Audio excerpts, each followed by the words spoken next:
Hello everyone, আসসালামু আলাইকুম। আমার মায়ের রেসিপিতে জর্দা সিমাইয়ের একটি রেসিপি আপনাদের সাথে শেয়ার করব। আর এই জর্দা সিমাইটা খেতে অসম্ভব মজার হয়। আশা করি আপনাদের কাছে ভালো লাগবে। সম্পূর্ণ রেসিপিটি দেখলে এরকম ঝরঝরে আর অনেক বেশি মজার পারফেক্ট জর্দা সিমাইটি আপনারাও তৈরি করে নিতে পারবেন। সেমাইটা ভেজে নেওয়ার জন্য একটা প্যানে প্রথমেই 3 টেবিল চামচ নিয়ে নিচ্ছে ঘি। আর এটা আমার ঘরে তৈরি করা হোমমেড গাওয়া ঘি। এবারে 3 টুকরা এলাচ, 2টা ছোট দারুচিনি আর 2টা তেজপাতা ছোট ছোট টুকরো করে কেটে দিয়েছি। মাঝারি আঁচে এই মশলাগুলো ভেজে নিব সুন্দর একটা সুরভি আসা পর্যন্ত। এখানে 2.5 কাপ নিয়ে নিচ্ছি একদম চিকুন যে সেমাইটা পাওয়া যায় সেই লম্বা সেমাইটা। এবারে মিডিয়াম টু লো আঁচের মাঝামাঝি রেখে এই সেমাইটা ভেজে নিতে হবে। যদি হাই ফ্লেমে ভাজতে চান তাহলে সেমাইটা পুড়ে যেতে পারে। আর যে কোনো খাবার যদি পুড়ে যায় সেটার টেস্ট আর ফ্লেভার দুটোই কিন্তু নষ্ট হয়ে যায়। তো একটু ধৈর্য সহকারে মিডিয়াম লো আঁচের মাঝামাঝি রেখে এই সেমাইটা আমি ভেজে নিয়েছি। আর সেমাইটা কিন্তু এরকম সুন্দর একটা কালার আসবে। তো এখানে 1/4 কাপ দিয়ে দিচ্ছি পাউডার মিল্ক। পাউডার মিল্কটা দেওয়ার পরে আরও 20 থেকে 30 সেকেন্ড আমি এভাবে ভেজে নিব। ততক্ষণ পর্যন্তই ভাজতে হবে যতক্ষণ না পর্যন্ত পাউডার মিল্কটা পুরো সেমাইয়ের সাথে এভাবে মিশে যায়। আর এখানে আমি 2.5 কেজি গরুর দুধ 4 থেকে 5 দিন জাল করে 1/2 লিটার কমিয়ে নিয়েছি। এই দুধ দিয়েই ধাপে ধাপে কয়েকটা রেসিপি আমি আপনাদের সাথে শেয়ার করব। তো এখন এখান থেকে আমি 1 কাপ দুধ এই সেমাইয়ের ভিতরে দিয়ে দিচ্ছি। এবারে চুলার আঁচটা একেবারে লোতে রেখে এই সেমাইয়ের সাথে দুধটা খুব ভালো করে মিশিয়ে নিতে হবে।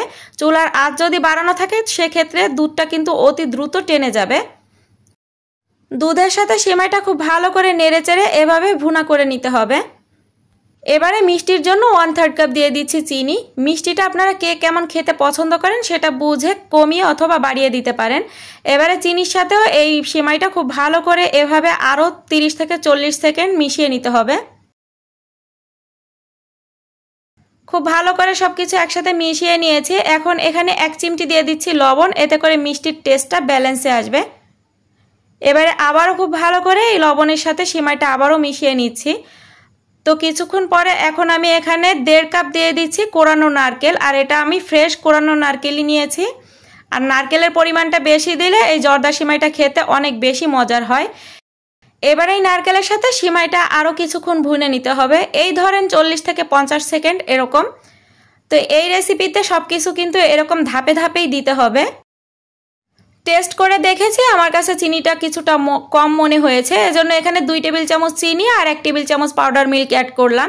সবশেষে 1 টেবিল চামচ পাউডার মিল্ক যদি অ্যাড করেন এই সেমাইটার টেস্টটা কিন্তু আরও বেশি ভালো লাগে খেতে। তো আমি সব কিছু জাস্ট একসাথে খুব ভালো করে মিশিয়ে নিয়ে এর উপরে যে মশলাগুলো ছিল এক্সট্রা এই মশলাগুলো তুলে নিচ্ছি। আর সেমাই রান্নাটা কিন্তু অলমোস্ট রেডি। এখন আমি এই সেমাইগুলো পরিবেশন করে নিচ্ছি। ভিডিওটি আপনারা কোথা থেকে দেখতেছেন কমেন্ট করে জানাবেন যাতে আপনাদেরকে ধন্যবাদ জানাতে পারি। রেসিপিটি ফলো করলে আপনারাও এভাবে পারফেক্ট ঝরঝরে জর্দা সেমাই রান্না করতে পারবেন। আমার আজকের এই রেসিপিটি যদি আপনাদের ভালো লেগে থাকে তাহলে প্লিজ লাইক, কমেন্ট আর শেয়ার করতে ভুলবেন না, কারণ আপনাদের লাইক, কমেন্ট আর শেয়ার আমার জন্য অনেক অনেক বেশি গুরুত্বপূর্ণ।